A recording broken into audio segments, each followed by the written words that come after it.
نحمده ونصلي ونسلم على سيدنا وشفيعنا وحبيبنا محمد رسوله النبي الأمين المكين الحنين الكريم الرؤوف الرحيم أما بعد فأعوذ بالله من الشيطان الرجيم بسم الله الرحمن الرحيم وَلِلَّهِ عَلَى النَّاسِ حِجُّ الْبَيْتِ مَنِ اسْتَطَاعَ إِلَيْهِ سَبِيلًا صدق اللہ مولانا العظیم۔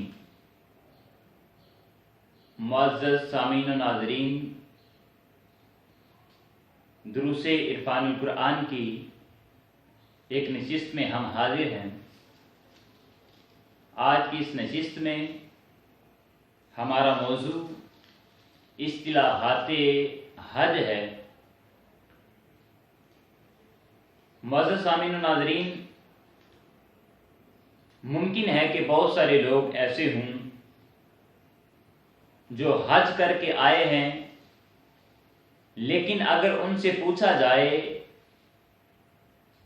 کہ حج کے بارے میں یہ اصطلاح کا معنی کیا ہے، اس کا مفہوم کیا ہے، تو ممکن ہے کہ ان کو نہ معلوم ہو، ان کو اس کا نہ پتہ ہو۔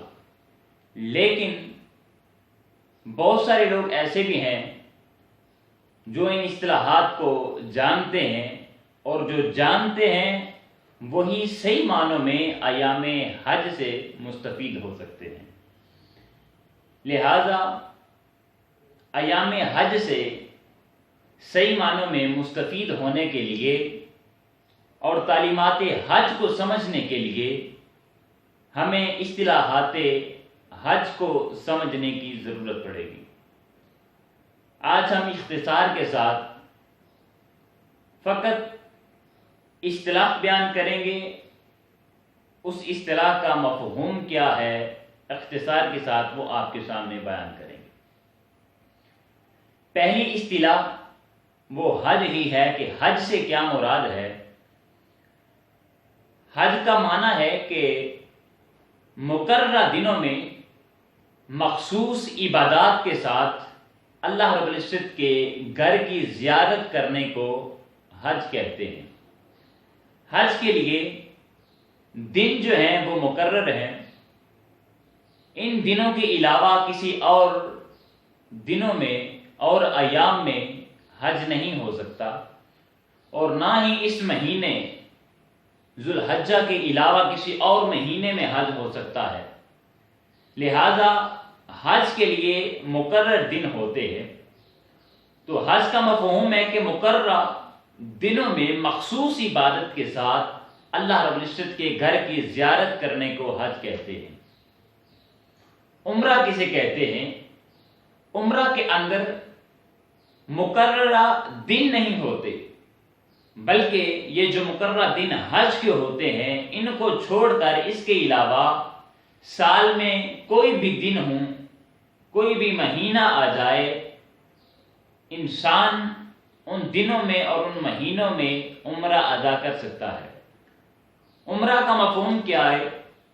مقررہ دنوں کے علاوہ یعنی ایام حج کے علاوہ مخصوص عبادات کے ساتھ اللہ رب العزت کے گھر کی زیارت کرنے کو عمرہ کہتے ہیں۔ ایک اصطلاح استعمال ہوتی ہے میقات۔ میقات کا کیا معنی ہے؟ میقات وہ آخری حد ہے جو حج کرنے والوں کے لیے اور احرام باندھنے والوں کے لیے ہوتی ہے، جہاں پر حاجی اور جو عمرہ کرنے والا ہے اس کے لیے ضروری ہے کہ وہاں پر احرام باندھ لے۔ احرام باندھنے کے علاوہ وہ شخص اس حد سے آگے نہیں جا سکتا، یعنی میقات سے آگے نہیں جا سکتا۔ لہذا ضروری ہے کہ جس نے بھی حج کرنا ہے یا عمرہ کرنا ہے، وہ ارادہ رکھتا ہے تو میقات میں وہ اپنا احرام باندھ لے۔ احرام کے لیے ہر علاقے کے لیے اس کا اپنا میقات ہے، اپنی حد ہے۔ تو ہم یہ تفصیلات انشاءاللہ بعد میں بیان کریں گے، لیکن اس نشست کے اندر ہم فقط اصطلاح بیان کریں گے اور اس کا معنی کیا ہے، اس کا مفہوم کیا ہے، وہ آپ کے سامنے ذکر کریں گے۔ ایک اصطلاح ہے حل۔ ہل سے کیا مراد ہے؟ حدود حرم کے باہر اور میقات سے پہلے، جو حرم کی حد ہے اس سے باہر اور میقات سے پہلے چاروں طرف جتنی زمین ہے اس کو ہل کہتے ہیں، اور اس جگہ پر رہنے والوں کو ہلی کہتے ہیں۔ اہل ہل بھی کہتے ہیں۔ ہلی، یہ ہل سے ہلی بنا ہے، ہل کے آگے یا نسبت لگی ہے، جیسے یا اگر مدینہ کے ساتھ لگا دی جائے، مدینہ میں رہنے والوں کے ساتھ، تو وہ مدنی بن جاتے ہیں۔ مکہ میں رہنے والے اگر یہ نسبت لگ جائے تو وہ مکی بن جاتے ہیں۔ اسی طرح ہل میں رہنے والے وہ ہلی کہلائیں گے۔ حرم سے کیا مراد ہے؟ مکہ معظمہ کے گرد بہت میلوں تک پھیلی ہوئی جو زمین ہے اس کو حرم کا درجہ دے دیا گیا ہے، اور ہر طرف اس کی حد بندی بھی کر دی گئی ہے، اس کو حرم کہتے ہیں۔ اور ان حدود کے اندر وہاں کے وحشی جانوروں اور حتیٰ کہ جنگلی کبوتروں کو بھی انسان ایذا اور تکلیف نہیں دے سکتا، اور یہاں تک آیا ہے کہ تر گھاس کو کاٹنا بھی حاجی کے لیے اور عمرہ کرنے کے لیے وہ حرام ہے۔ تمام مکہ مکرمہ اور مینا، مزدلفہ، یہ سب جگہیں حدود حرم میں آتی ہیں، البتہ عرفات کا جو میدان ہے وہ داخل حرم نہیں ہے۔ اہل حرم کن کو کہتے ہیں؟ اہل حرم سے مراد مکہ اور حرم میں بسنے والے جو لوگ ہیں ان کو اہل حرم کہتے ہیں، اور اہل حرم کے لیے حج کا احرام باندھنے کے لیے حرم کی ساری زمین جو ہوتی ہے وہ میقات ہوتی ہے، وہ کسی جگہ سے بھی اپنا احرام باندھ سکتے ہیں۔ ایک اصطلاح استعمال ہوتی ہے آفاقی۔ آفاقی سے کیا مراد ہے؟ وہ مسلمان جو حج کا ارادہ رکھے، حج کی نیت رکھتا ہے اور حج کرنے کے لیے، عمرہ کرنے کے لیے میقات سے باہر سے آتا ہے، میقات کی جو حد ہے اس سے باہر سے اگر کوئی حج کی نیت سے آئے، عمرہ کی نیت سے آئے تو اس کو آفاقی کہتے ہیں۔ ایک اصطلاح استعمال ہوتی ہے یوم الترویہ۔ یوم الترویہ سے کیا مراد ہے؟ 8 ذی الحجہ کو حج کی عبادات کا آغاز ہوتا ہے، البتہ 8 ذی الحجہ کو یوم الترویہ کے نام سے جانا جاتا ہے۔ یوم عرفہ 9 ذی الحجہ کو میدان عرفات میں حج ہوتا ہے، اسی نسبت سے اس دن کو، اس یوم کو یوم عرفہ کہا جاتا ہے۔ یوم نحر، یوم نحر، نحر کسے کہتے ہیں؟ قربانی کو، یوم نحر قربانی کا دن، 10 ذی الحجہ جس روز قربانی کی جاتی ہے اس کو یوم نحر کہا جاتا ہے۔ ایام تشریق، ایام تشریق سے کیا مراد ہے؟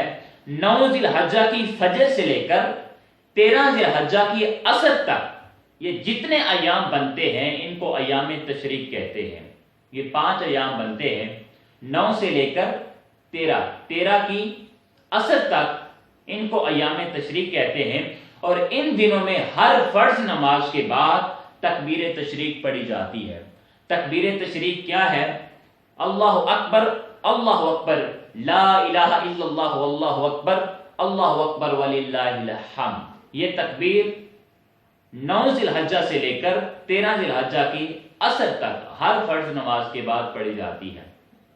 احرام، احرام وہ بغیر سلا لباس ہوتا ہے جس کے بغیر انسان میقات کی حد سے آگے نہیں نکل سکتا، آگے نہیں گزر سکتا۔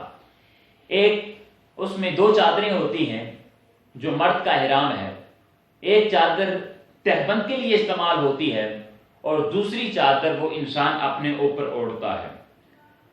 تلبیہ، تلبیہ بھی اصطلاحات حج میں ایک اصطلاح ہے۔ تلبیہ، تلبیہ یعنی لبیک کہنا۔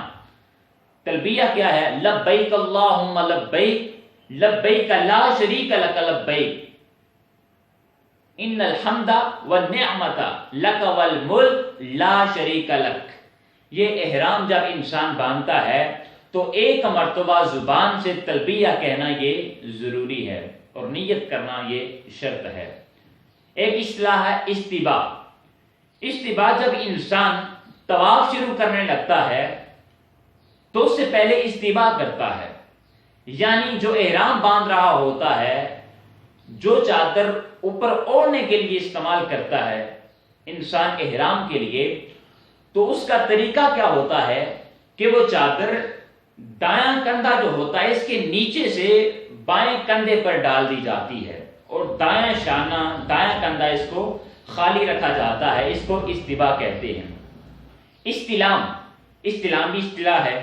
استلام یعنی اپنی دونوں ہتھیلیاں اور ان کے بیچ اپنا منہ رکھ کر حجر اسود کو بوسہ دینا، اس کی طرف اشارہ کرنا، اس کو استلام کہتے ہیں۔ رمل سے کیا مراد ہے؟ طواف کے جو پہلے 3 چکر ہوتے ہیں اس میں انسان اکڑ کر چلے، کندھے جو ہیں ان کو اکڑا کر چلے، جس طرح بہادر اور قوی نوجوان چلتے ہیں۔ تو 3 چکروں میں کعبہ کے کل 7 چکر لگائے جاتے ہیں، تو پہلے 3 جو چکر ہوتے ہیں ان میں جو اکڑ کر چلنا ہوتا ہے بہادروں کی طرح، طاقتور لوگوں کی طرح، تو اس کو رمل کہتے ہیں۔ ایک ہے طواف سے کیا مراد ہے؟ مسجد الحرام میں خانہ کعبہ کے ارد گرد بطریقے خاص چکر لگانے کا نام جو ہے وہ طواف ہے۔ طواف قدوم یہ بھی ایک اصطلاح ہے۔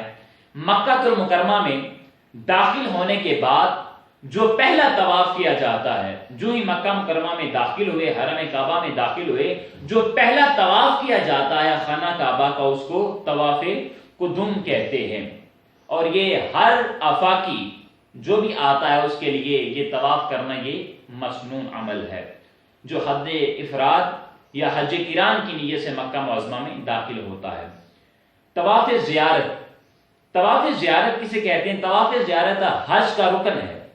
یہ 10 ذی الحجہ سے لے کر صبح صادق سے لے کر 12 ذی الحجہ کی غروب آفتاب تک طواف زیارت ہو سکتا ہے۔ البتہ 10 ذی الحجہ کو کرنا یہ احسن عمل ہے، اور اگر کوئی شخص ان ایام میں طواف زیارت نہ کر سکے تو اس پر پھر دم لازم آتا ہے، اور طواف زیارت اس کو بھی ادا کرنا اس کے لیے ضروری ہے، اس کی قضا نہیں ہوتی۔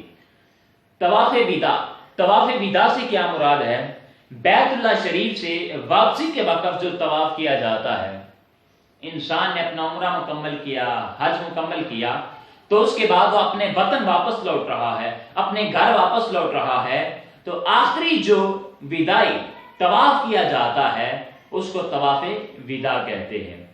طواف عمرہ، یہ طواف عمرہ کرنے والوں کے لیے فرض ہے، اس کو طواف عمرہ کہتے ہیں۔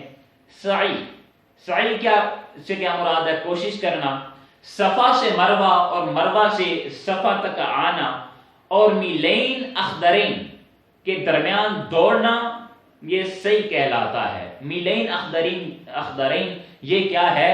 یہ صفا سے تھوڑا سا آگے جب انسان سعی کے لیے نکلتا ہے، جاتا ہے، تو وہاں پر 2 ٹیوبز لگی ہیں سبز رنگ کی، تو ان کے درمیان انسان کو دوڑنا یہ ضروری ہے، کیونکہ وہاں پر اما حاجرہ وہاں پر دوڑی تھی، تو ان کی سنت پر عمل کرتے ہوئے جو بھی طواف کرنے جاتا ہے یا حج کرنے جاتا ہے تو ان میلین اخضرین کے درمیان دوڑتا ہے، اس دوڑنے کو سعی کہتے ہیں۔ وقوف عرفہ، 9 ذی الحجہ کو عرفات کے میدان میں ٹھہرنا اور خشیت الہی اور خالص نیت سے ذکر کرنا، استغفار کرنا، دعا کرنا، درود پڑھنا، کلمہ توحید میں مشغول رہنا، اور نماز ظہر و عصر ادا کرنا، اور نماز سے فراغت کے بعد بالخصوص غروب آفتاب تک دعا میں اپنا وقت گزارنا، یعنی جتنا وقت بھی انسان میدان عرفات میں گزارتا ہے اس کو وقوف عرفہ کہتے ہیں۔ ایک اصطلاح ہے رمی، مینا میں واقع 3 جمرات، ان پر جو کنکریاں ماری جاتی ہیں ان کو رمی کہتے ہیں۔ یہ 3 جمرات ہیں، ایک جمرہ عقبہ، جمرہ وسطیٰ اور جمرہ اولا۔ ان کی تفصیلات انشاءاللہ ہم جب مناسک حج یا مناسک عمرہ بیان کریں گے، مناسک حج، تو وہاں پر ہم اس کا تذکرہ تفصیل کے ساتھ بیان کریں گے۔ ہدی سے کیا مراد ہے؟ ہدی وہ جانور ہوتا ہے جسے قربانی کے لیے وقف کر دیا جاتا ہے، یہ ابراہیم علیہ السلام اور اسماعیل علیہ السلام کی سنت ہے، جو انسان ان کی سنت پر عمل کرتا ہوا حج کے شکرانے کے طور پر ہدی کرتا ہے، قربانی کرتا ہے۔ اس میں بھیڑ، بکری، گائے، اونٹ، یہ سبھی جانوروں کی قربانی ہوتی ہے۔ بس فرق یہ ہے کہ بھیڑ اور بکری، اس کی جتنی نسل ہے، جتنی انواع ہیں اس کا تو ایک شخص بھیڑ کو قربانی کر سکتا ہے یا بکری کی قربانی کر سکتا ہے، لیکن جو گائے ہے یا اونٹ ہے اس کے 7 حصے کیے جاتے ہیں۔ یہ فقط اس میں فرق ہے، اس میں شراکت رکھی گئی ہے گائے اور اونٹ میں۔ اگلی اصطلاح ہے وہ حلق۔ یہ بال جب انسان کٹواتا ہے، عمرہ جب مکمل کرتا ہے، تو اس کی بھی بال کٹوانے کے 2 طریقے ہیں۔ ایک کو کہتے ہیں حلق اور ایک ہوتا ہے تقصیر، جس کو قصر کہتے ہیں۔ حلق سے مراد کیا ہے کہ اپنا سارا سر